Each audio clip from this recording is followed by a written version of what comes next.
Have you ever pondered on the crucial role impurity study plays in drug substances?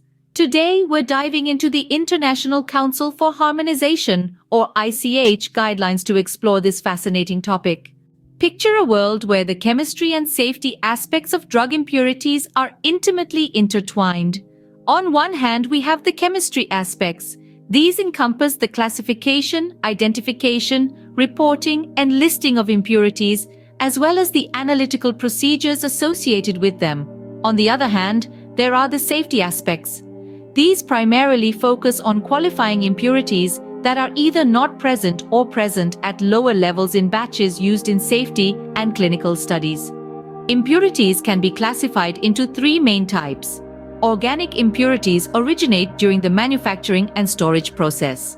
These include starting materials, byproducts, intermediates, degradation products, reagents, ligands, and catalysts.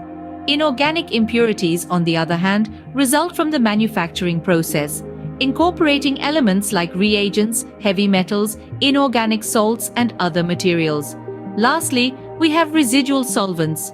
These are inorganic or organic liquids used in synthesis, which are controlled according to the ICH Q3C guideline on residual solvents. However, the ICH guideline makes certain exclusions.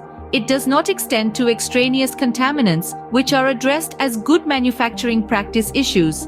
It also excludes polymorphic forms and enantiomeric impurities. The rationale for reporting and control of impurities is equally intriguing. For organic impurities, a summary of potential impurities should be provided based on a scientific appraisal of synthesis, raw materials, and potential degradation products. Laboratory studies should incorporate impurity detection, batch comparison, and characterization. Identification of impurities above a certain threshold and degradation products observed in stability studies is a requirement. Inorganic impurities are detected and quantified using pharmacopoeial procedures. Any catalyst carryover should be evaluated during development.